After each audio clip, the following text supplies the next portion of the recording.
오늘 설교 제목 따라해 주십시오. 오병이어 감사. 시작. 오병이어 감사. 오병이어 감사. 특별히 자원이 부족함을 느낄 때마다 오병이어 감사를 드리십시오. 다시 한번 제목 따라 하십시오. 오병이어 감사. 시작. 오병이어 감사. 미국 조지아주의 시골에서 마르다 베리라는 분이 가난한 아이들을 위한 작은 크리스찬 학교를 설립했습니다.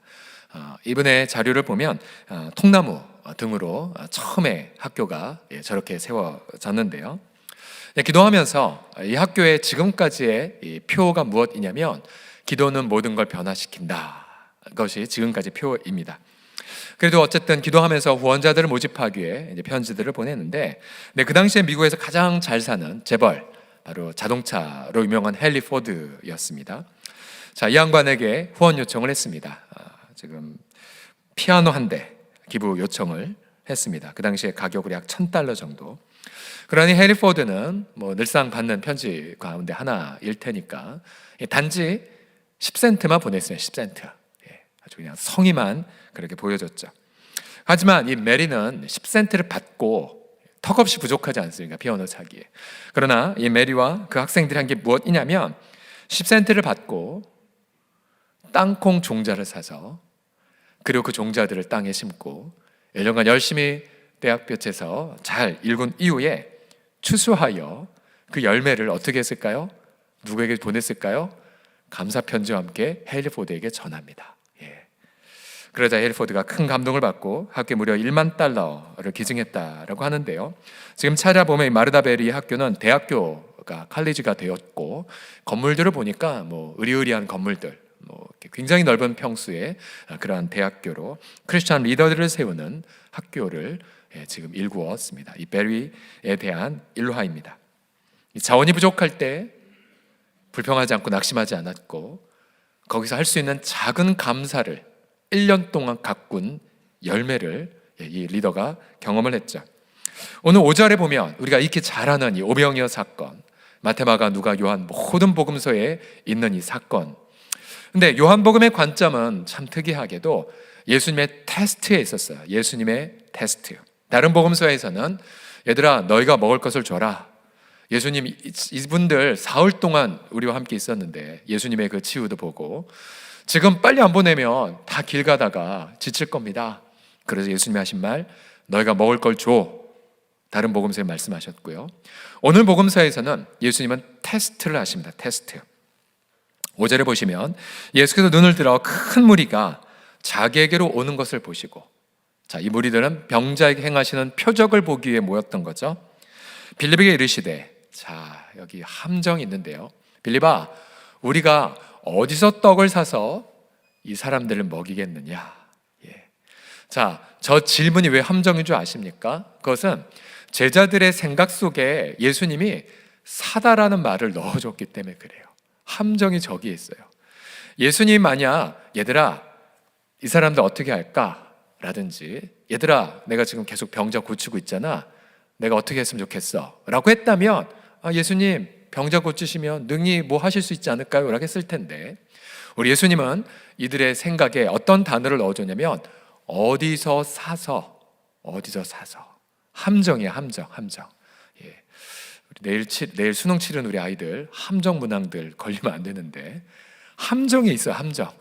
그러니 예수님이 처음 사다라는 생각을 넣어주자 당장의 제자들 다 걸려 넘어갑니다. 빌립 보시면 7절에 보시면 맞아, 뭔 문제를 사야 해결할 수 있지 생각에 이제 빠지기 시작했어요. 그러자 빌립은 아마 이렇게 뭔가 저 잘했죠라는 마음으로 했겠죠. 예수님 계산해 보니까 200데나리온, 우리로 말하면 약 2,000만 원 정도로 해야 되는데 이렇게 많은 돈도 필요하고, 그리고 이거를 각 사람에게 어떻게 각출하리까 등등의 방법도 제시합니다. 자, 예수님이 자원이 절대적으로 제자들이 부족한 걸 아심에도 불구하고 테스트를 하셔서 테스트. 자, 이 테스트의 답은 예수님이 나중에 제시를 하십니다만, 자, 빌립은 넘어갔죠. 예수님은 이때 분명한 본인이 어떻게 할 것인지를 알고 계셨어요. 6장 6절을 보시면 왜 테스트를 하셨냐? 친히 어떻게 하실지를 예수님은 아셔서 빌립을 시험하고자 함이라고 6절에 말하고 있습니다. 예수님은 아셨어요. 무엇을 하시고자 아셨고, 또 예수님은 능히 무엇을 이 모든 사람들을 먹일 능력을 알고 계셨죠. 우리가 잘 알다시피 요한복음 6장의 마무리는 바로 하루 먹고 죽는 양식을 공급하는 것이 아니라 6장 54절 이 가르침을 주기 위해 5천 명을 먹이신 거죠. 6장 54절 같이 읽겠습니다. 시작. 내 살을 먹고 내 피를 마시는 자는 영생을 가졌고 마지막 날에 내가 그를 다시 살리리라. 자, 예수님이 이 교훈을 선명히 이 들판에서 보여주기 위해 이것을 알고 계셨죠.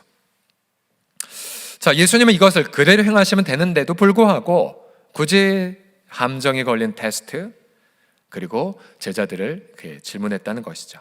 다시 6절 보십시오. 이렇게 말씀하시면 친히 어떻게 하실지를 아셨다. 자신의 살, 자신의 피로 그렇게 자신을 믿는 자에게 영생을 주실 수 있음을 보이기 위한 계획. 근데 그 놀라운 계획을 아주 작은 것에서부터 테스트로 드러내고자 하셨던 거죠. 자, 빌립은 영생의 양식이 여기 계신데, 또 어제 나눴던 것처럼 하늘과 땅의 소유주께서 여기에 계신데, 그러나 빌립은 계산을 통해 우리 불가능합니다 라고 한정을 했다는 거죠. 자, 빌립은 이 테스트에 불합격했습니다. 함정에 걸렸어요.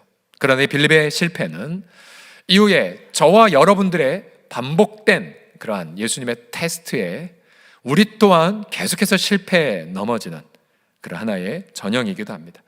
잘 걸려 넘어지는 문제이기도 해요. 너 자원이 부족할 때 자신의 살과 자신의 피도 아끼지 않은 예수님을 바라볼래? 우리 방금 시선 찬양 불렀던 것처럼. 아니면 너 생각 들지, 계산하고 그리고 각 사람의 힘을 모은다 한들 문제 해결 못합니다 라는 빌립의 실패에 너도 빠질래? 이 테스트. 여러분, 이 테스트는 어제도 하루 온종일 돌이켜보면 일상의 삶에 굉장히 많이 찾아옵니다. 굉장히 많이 다가와요. 가령 내가 뭔가를 해야 되는데 내가 왜 그걸 맡았을까 부터 시작해서, 또 방금도 우리 한 지체가 믿음으로 감사함을 돌렸어요. 하나님, 우리 전도회에 일꾼을 세워주세요. 하나님은 이 믿음 축복하시고 그 전도의 일꾼 이미 세워주신 것을 믿습니다. 이렇게 믿음으로 감사를 드린 지체들도 있지만, 그러나 아니 왜 그렇게 우리는 일꾼이 없을까? 그리고 불평하고 또 원망하고, 그래서 머리 굴리고 어떻게 해야 되지? 이러이러 해야 되나? 지금 우리 자원으로는 불가능한데 어떻게 해야 되지? 항상 저와 여러분들은요, 빌립처럼 계산하고 그리고 사람의 손에 있는 것 갖고 모아볼 생각하고, 여러분 그러면서 바로 앞에 자신의 피와 자신의 살을 주신 예수님은 잊어버립니다. 빌립의 실패뿐만 아니라 저와 여러분의 반복된 실패이기도 합니다. 그래서 여러분, 성도에 보통 우리가 아이들, 공부 잘하는 아이들의 특징이 오답노트 만든다고 하잖아요. 내가 어디서 문제 실패했나 꼭 기록하고 반드시 반추하는 습관, 오답노트. 근데 예수님이 여기서 성도의 오답노트를 제시하십니다. 빌립 오답노트. 머리 굴리다가 바로 눈앞에 있는 예수님을 놓쳐버리는 거. 여러분, 예수님이 어느 정도이십니까? 우리가 어제도 하늘과 땅의 소유주, 우리에게 쉼과 또 쉬움을 주시는 분. 그래서 우리 뭔가 인생 난제에 부딪히면 반드시 우리가 해야 될 일, 예수님 멍에 메고 내가 주님을 따르겠습니다. 예수님께로 달려갑니다. 내 생계에 대한 염려 내어 맡기고, 또 어려운 부분들 주님 전 종입니다. 주님의 멍에 맬게요. 주님의 온유와 겸손함을 배우겠습니다 라고 하면 여러분, 문제 해결에 그런 기미가 보이는데, 여전히 머리 굴리고 여전히 계산하는 분들. 예수님이 어떤 분이십니까? 로마서 8장 32절을 보시게 되면, 자, 하나님 관점에서 예수님을 이렇게 말씀하십니다. 자기 아들을 아끼지 아니하시고 우리 모든 사람을 위해 내주신 하나님. 여러분, 아침에 고백해 보십시오. 하나님 아버지는 저와 여러분을 위해 여러분 자기 아들도 아끼지 않고 내주신 하나님이심을 믿으십니까? 자기 아들도 아끼지 아니하신 예수님, 하늘과 땅의 소유주마저도 저와 여러분을 아끼지 않으시는 하나님 아버지, 바로 그 아버지 하나님이 이렇게 말씀하여 어찌 그 아들과 함께 우리 모든 것들을 주시지 아니하겠느냐라고 말씀하세요. 다시 로마서 8장 32절 자막 보여주시고요, 같이 읽어보도록 합시다. 시작. 자기 아들을 아끼지 아니하시고 우리 모든 사람을 위하여 내주신 이가 어찌 그 아들과 함께 모든 것을 우리에게 주시지 아니하겠느냐. 아멘, 아멘. 그러면 우리가 빌립의 오답에 빠지지 않기 위해서는 반드시 예수님의 마음에 들어가야 되죠. 아, 예수님은 자기 살도 주시는 분, 예수님 자기 피도 주시는 분이시지, 그럼 이 자원의 부족함 정도야 얼마나 풍성히 채워지랴 라는 그 믿음, 또 성부 하나님의 관점에서 자기 아들도 아끼지 않으신 아버지가 어찌 그 아들과 함께 모든 것을 우리에게 주시지 않겠느냐. 결국 우리는 눈을 들어 이렇게 고백해야 되죠. 주님, 제 시선을 계산의 마인드에서 벗어나 자신의 생명을 아끼지 아니하신 예수님께로 향하게 하여 주시옵소서 라고 고정하는 기도를 의지적으로 하셔야 됩니다. 자, 빌립은 실패했어요. 그런데 다음 주자가 나옵니다. 안드레가 이 질문에 도전합니다. 안드레 8절을 보시면 뭔가 시작은 괜찮아요. 안드레를 소개하는 데 있어서 성경의 저자가 두 가지로 묘사합니다. 첫 번째로 제자 중 하나. 뭔가 희망이 보여요. 제자, 예수님의 제자. 안드레를 가리켜 그냥 베세다 사람 안드레라고 소개하지 않고 제자 중 하나. 뭔가 기대감을 일으키죠. 어떻게 대답할까 안드레가. 그 다음 결정적으로 안드레 이렇게 소개합니다. 시몬 베드로의 형제 안드레. 자, 시몬의 형제라고 말하지 않고요, 굳이 베드로를 붙였어요. 성경 저자가 성령의 영감으로 기록하면서 단어 하나하나가 다 의도가 있죠. 베드로, 이미 요한복음 1장에 예수님이 시몬을 보면서 시몬아, 넌 앞으로 베드로가 될 거야. 반석이란 뜻이죠. 반석. 게바, 아람어로 게바, 히랍어로 베드로, 페트로스. 변화를 겪은, 변화를 약속받은 시몬 베드로의 형제. 기대가 돼요. 이 테스트에 합격할 것인가. 빌립은 계산하다 실패했어요. 안드레, 자, 여기까지는 괜찮았어요. 예수님께 이렇게 말합니다. 9절에 보시면, 자, 원문으로 9절을 보시면 이렇습니다. 예수님, 여기 한 아이가 있습니다. 보리떡 5개, 물고기 2마리를 가진 한 아이가 있습니다. 괜찮은 발상이에요. 계산에 빠지지 않고 보잘것없어 보이는 가능성을 보았던 것 같아요. 안드레가. 왜요? 바로 그 앞엔 아이만 있는 것이 아니라 하늘과 땅의 소유주도 계셨거든요. 거기에는 자기 생명, 자기 살과 자기 피도 세상을 위해 믿는 자에게 줄 예수님도 계셨거든요. 안드레 뭔가 성공적 대답을 줄 것 같았어요. 그러나 이내 안드레도 어쩔 수 없이 실패합니다. 그러나 6장 9절 다시 보여주세요. 여기 한 아이가 있어 보리떡 5개와 물고기 2마리를 가지고 있나이다. 그러나 그것이 이 많은 사람에게 얼마나 되겠습니까? 실패했어요. 마치 베드로가 물 위를 걷고 오신 예수님을 바라보면서 예수님, 만약 주님이십니까? 하늘과 땅의 소유주, 모든 물리법칙을 만드신 분이십니까? 저를 명해서 물 위를 걸으라 해주세요. 그러자 베드로가 순간 예수님만 바라봤을 때는 물 위를 걸었지만, 그러나 잠시 후에 예수님만 보고 이 파도 소리 그리고 바람을 듣자 결국 물에 빠져버리게 됐죠. 안드레가 잘하다가 이렇게 빠져버렸어요. 그러면 이 테스트의 질문, 해답은 무엇이겠습니까? 빌립처럼 완전히 처음부터 계산하다 실패하고, 안드레처럼 뭔가 변화받은 제자, 아이에 있는 오병이어까지는 괜찮았는데, 그러나 바로 사람들 보고 실패. 그러면 여기에 질문은, 해답은 무엇이겠습니까? 예수님은 사람들에게, 이 2명의 실패한 제자들에게 책망하시지는 않았어요. 다른 복음서를 보아도 글쎄요, 예수님의 온유와 예수님의 겸손한 성품을 미뤄보면 아마 미소를 지으셨을 것 같아요. 미소. 아마 그 미소 속에는 베드로, 또 안드레, 또 빌리보에 대한 미소뿐만 아니라 장차 2000년 후에 대한민국에 살 저와 여러분들, 똑같은 자원 부족이나 똑같은 사람 없음이나 똑같은 어떤 감정 고갈이나 똑같은 체력 없음이나 똑같은 건강 잃음이나 혹은 똑같은 인간관계의 좋음을 잃어버린 속에 있는 저와 여러분들을 향한 미소도 포함되었겠죠. 그래 2022년에 11월에 있을 경철이를 미리 바라보시며 미소를 지으셨겠죠. 그러면서 예수님은 정답을 이렇게 말씀하십니다. 11절 다 같이 읽겠습니다. 시작. 예수께서 떡을 가서 축사하신 후에 앉아있는 자들에게 나눠주시고 물고기도 그렇게 그들의 원대로 주시니라. 아멘. 너무나 담백하게 묘사했죠.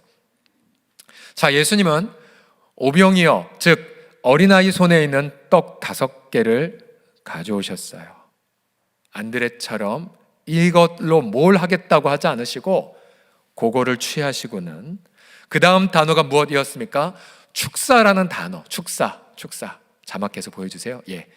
여러분, 축사라는 단어 왜 이렇게 번역했을까? 저는 너무 안타까워요. 축사. 여러분, 원래 축사 뜻이 무엇입니까? 지금은 이렇게 뜻이죠. 어떤 행사가 있으면, 이벤트가 있으면 어느 귀빈이 와서 여러분 축하합니다. 직분자 세울 때 여러분 축하합니다. 이런 뜻이죠. 축복합니다. 이런 뜻이죠. 축사라는 그림. 근데 저게 옛날 고어의 흔적인 것 같아요. 축사란 단어. 원래 이 히라버 단어는 뭐냐면요, 감사란 뜻이에요. 감사. 그러니까 뭔가 사람들 축복하는 그런 의미보단 감사라는 의미예요. 그래서 100%의 영어 성경 다 역본을 봐도 다 감사로 번역했어요. 감사. 우리도 다 축사란 말 어감 어렵잖아요. 축사하시다. 이게 뭘까? 감사하신 거예요. 감사. 예수님이. 그래서 여러분, 예수님이 보세요. 이 5개 가지고 200데나리온도 없으신데, 그리고 각 사람의 각출하기도 부족한데, 그리고 정말 이 많은 사람에게 이 오병이 갖고 뭘 어떻게 하겠습니까? 그러나 예수님은 거기에서 정답을 주셨어요. 얘들아, 자원이 부족할 때 말이야, 나를 바라보고 그 작은 것부터 감사를 드리거라. 이게 바로 오늘 요한복음의 해답입니다. 비록 그것이 이 많은 사람에게 턱없이 말도 안 되게 부족한 오병이어라 할지라도, 말도 안 되는 오병이어라 할지라도 그것을 가져다가 감사부터 해. 사실 예수님의 10전에 보시게 되면 사람 제자들에게 먼저 이걸 명령하셨어요. 얘들아, 이 모든 5,000명, 남자 5,000명을 50명씩 정도, 그러니까 아마 가정당 묶으신 것 같아요. 그룹을 앉혀 50명씩 분배하고 그룹을 짜서 앉혀라 라고 말씀해요. 앉혀라. 유대인들은 식사할 때 이렇게 앉아서, 정확히 표현하면 이렇게 뭔가 이렇게 누우면서 기대면서 이렇게 밥을 먹었거든요. 즉 아무것도 없었지만 준비부터 하셨어요. 그릇부터 준비하게 하셨어요. 일전에 과거에 어떤 선지자들도 엘리사 시절 때에 뭔가 부채에 시달린 그러한 선지자의 생도, 이제 잠시 후면 이제 팔려버릴 위기에 있었지만 우리 선지자는 뭐라고 말합니까? 밖에 가서 빈 그릇 다가 빌려오십시오. 있는 대로 다 빌려오십시오. 그래서 앞뒤 집 다 통틀어서 다 그릇 다 빌려와서 빈 그릇 먼저 놓았죠. 그리고 나서는 선지자의 하나님 말씀대로 빈 그릇에 기름을 다 채우게 하셨어요. 그러나 그릇이 다 채워지자 이제 기름은 멈춰버렸죠. 그걸로 팔아 부채를 갚고 노예로 팔려가는 비극에서 벗어난 것처럼 예수님은 5,000명들을 먼저 앉히셨어요. 그릇 준비. 그리고는 감사를 시작하셨어요. 감사. 오늘 본문의 이 사건 속에 보면, 자 11절에 다시 보시면, 떡을 가져 축사하신 후에 앉아있는 자들에게 나눠주시고 물고기도 그렇게 그들의 원대로 주셨다고 말했죠. 11절을 아무리 묵상해 보아도 많이 빠져있는 게 있어요. 어떻게 이런 일들이 일어났을까? 어떤 사건이 일어났을까? 감사하시고 나서 나눠주실 때 보리떡이 어떻게 물리법칙을 어기면서 질량보존의 법칙을 어기면서 이렇게 놀라운 일이 일어났었을까? 여러 가지 궁금증들이 나오게 됩니다. 이 요한복음 6장 11절은 구약에 있는 광야 시절에 하나님이 이스라엘 백성들을 40년간 매일 만나를 먹인 것들을 성취하신 사건입니다. 그 옛날 출애굽하고 먹을 것이 없었을 때에 그때의 백성들이 불평하고 원망했지만 그런 하나님은 그들에게 말씀하신다. 이른 새벽 밖에 나가봐라. 밖에 나가자 하얀 이슬 같은 것이 내렸었고 그것을 거두자. 바로 이게 뭐야?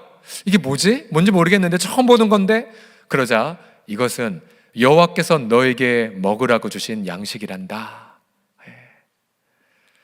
그래서 일주일에 6번 내렸고 마지막 토요일엔 2배 내려서 하루 쉬게끔 했던 양식.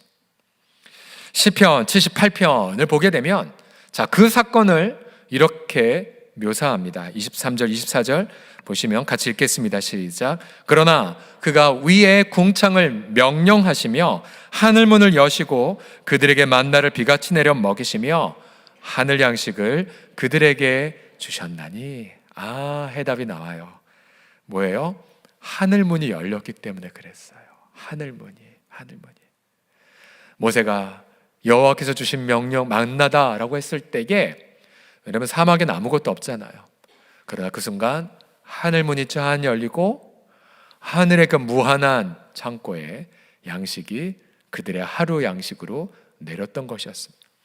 그러면 다시 이 요한복음 6장의 베세다들에 가서 예수님이 감사를 드리자 어떤 일이 일어난 것입니까? 분명 제자들 눈에는 오병이밖에 없었는데 예수님 눈에는 하늘문 너머 하늘과 땅의 아버지가 보였죠. 감사를 통해 어떻게 됐어요? 하늘문이 활짝 열렸습니다. 하늘문이 열렸어요. 그래서 여러분 질량의 법칙을 어긴 게 질량의 법칙 여러 가지 물리법칙을 넘어 하늘문이 임했는데 이 땅에 고정불변의 법칙이 무슨 상관입니까? 하늘의 양식이 그날 들판에 하염없이 예수님의 감사를 통해 임했던 것이고 그래서 그날 백성들은 배부르게 먹었고 남은 조각이 12바구니가 남았습니다. 할렐루야. 오늘의 결론입니다. 예수님의 감사를 통해 하늘의 문이 열립니다. 얼마나 감사해요. 우리가 많이 실패해요. 자주 넘어져요. 믿음으로 사시다가 자꾸 빌립처럼 계산들을 하시더라고요. 안드레처럼 잘 하는 것 같은데 막판에 넘어져요. 그러나 예수님의 감사. 보통 보면 항상 하나님은 이렇게 하게 하시는 것 같아요. 자원은 우리 눈에 안 보여요. 그런데 먼저 가게 하세요. 먼저 움직이게 하세요. 그리고 거기서 불평하지 않고 감사를 드리시잖아요. 그러면 이미 하늘문이 열려서 응답되는 것을 보게 됩니다. 그래서 여러분 우리가 이번 주일날 우리가 추수감사 예물을 드리겠지만 여러분 이미 응답되고 좋았던 것만 뿐만 아니라 하늘문을 여심을 믿습니다 라는 고백을 담아서도 미리 고백하는 거죠. 미리.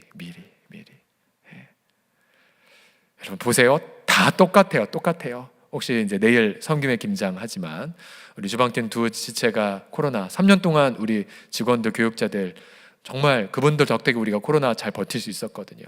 잘 버티다가 이제 코로나로 지금 쉬고 계신데 일꾼이 당장이 안 보여요. 그러면 어떻게 하시겠어요? 당장 부름받은 분들이 칼 들고 4층에 가면서 감사 고백하는 거죠. 주님, 오병이어 감사드립니다. 일꾼을 보내주실 줄을 믿습니다. 코로나 이후에 아멘 소리가 작아졌습니다. 코로나 이후에 3년 만에 담그는 김치가 지금까지 교회 역사상 가장 맛있는 김치가 될 줄을 믿습니다. 이렇게 감사를 미리미리 다 드리는 거죠. 불평할 상황이 생각되면 계산의 머리를 차단해버리고 미리 감사를 선포해 버리시는 겁니다. 감사를 확고하게 하기 위한 가장 좋은 방법은 찬양하는 거, 또 내 봉투에 담아 정성껏 감사합니다 이를 악물고 감사를 드리는 것, 또 사람들에게 일부러 나 감사해 라고 하는 거죠. 오늘 아침에도 우리 선교위 리더께서 얘기하셨어요. 목사님, 방글라 가는 팀 20명 됐어요. 항상 패턴이 맞아요. 먼저 모였거든요, 이 팀들이. 일꾼 부족한데 어떡하지? 이 인원은 안 되는데. 근데 믿음으로 모이고 감사 시작하니까 보세요, 사람들 채워지는 거. 이제 또 기도 제목이 있어요. 항공권 많이 높아졌거든요. 미리 감사해 보세요. 어떻게 하나님이 하늘문을 활짝 열어주시나. 모든 것이 마찬가지더라고요. 성도들 하나하나. 또 우리 사랑방 지체를 보면서 우리 사랑방은 늘 바쁜가 핑계대고 두세 명밖에 안 모여? 아니에요. 두세 명을 속에서 5천 명을 보세요. 하나님 감사해요. 이렇게 일터에서 하루 종일 바쁜데도 불구하고 함께 모여 사랑방 모임을 하는 이 지체로 인한 하나님 앞에 감사를 드리나이다. 하늘문이 활짝 열리고 그 지체가 5천 명을 먹일 리더가 될 것입니다. 감사로 나아가시는, 그래서 감사를 통해 하늘문을 활짝 열어주셔서 여러분, 저와 여러분 모두 다 5천 명을 먹이는 주인공도 다 되시기를 간절히 축복합니다. 예수님의 감사로 하늘문을 열어주시는 하나님 앞에 감사의 박수 올려드립시다. 아멘.